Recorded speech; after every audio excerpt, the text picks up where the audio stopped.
Salut à toi, j'espère que tu vas bien. On se retrouve sur la troisième vidéo de la semaine sur comment trouver sa mission de vie. Donc ça c'est ce qu'on verra au dernier jour de la semaine, mais on est sur cette thématique-là cette semaine.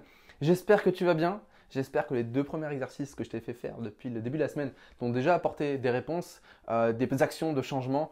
Bref, abonne-toi à la chaîne YouTube si ce n'est pas encore fait. Abonne-toi à la page Facebook si ce n'est pas encore fait. Partage-moi cette série de vidéos et mets-moi en commentaire ce que tu as pensé de la vidéo d'aujourd'hui. Donc aujourd'hui, comment se créer une vie passionnante. C'est très complémentaire à ce qu'on a vu aujourd'hui. Pourtant, c'est différent et je t'invite vraiment à mettre autant de focus sur ce qu'on va faire aujourd'hui que ce que tu as fait hier. D'accord? Comment se créer une vie passionnante? Il y a plusieurs questions que tu peux te poser et la première, celle que j'aime le plus, c'est qu'est-ce que tu fais depuis tout petit? Qu'est-ce que tu fais depuis que tu es toute petite? Depuis toujours, peu importe les situations que tu as pu vivre, les hauts et les bas que tu as pu vivre, qu'est-ce que tu fais depuis ton enfance? Moi, dans mon cas, en me posant cette question, j'ai pris conscience que ce que j'adorais faire depuis tout petit, c'était écouter mes amis et donner des conseils. Même quand je me faisais taper dessus, même quand j'avais des grosses difficultés, que j'étais addict aux jeux vidéo et que j'avais une très faible estime de moi, j'avais toujours cette passion-là d'écouter et de conseiller mes amis. D'accord? Donc j'ai pris conscience que ce qui me passionne, c'est comprendre l'humain et apporter des réponses à l'humain. C'est pour ça que je fais ça. C'est pour ça, que je fais ce que je fais aujourd'hui. D'accord? Donc prends conscience de ce que tu fais depuis tout petit, depuis toute petite, qui t'a apporté du positif. D'accord? La deuxième question que tu pourrais te poser, c'est où est-ce que je passe le plus de temps aujourd'hui? Le plus de temps aujourd'hui dans ce qui me passionne.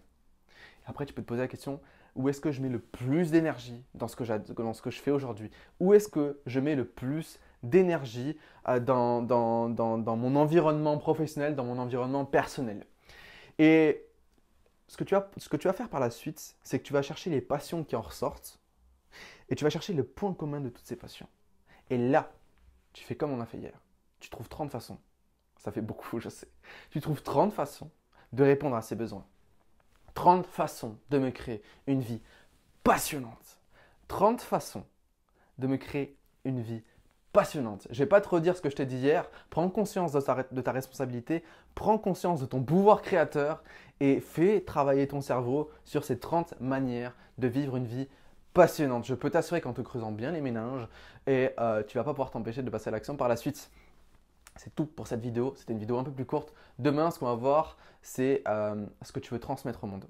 Ok, on est en train de voir plein de points cette semaine pour trouver ta mission de vie. C'est important d'y passer. Donc voilà, n'hésite surtout pas à, je sais pas, mettre le top 1 par exemple de ce que tu vas faire pour vivre une vie passionnante. Vraiment, mets un focus sur là où tu passes le plus de temps, le plus d'énergie, ce que tu fais de plus petit, de plus petite, en passion.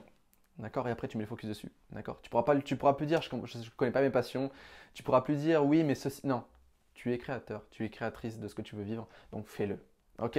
Je te dis à demain pour une prochaine vidéo. N'oublie pas que tu es une personne extraordinaire. Ciao.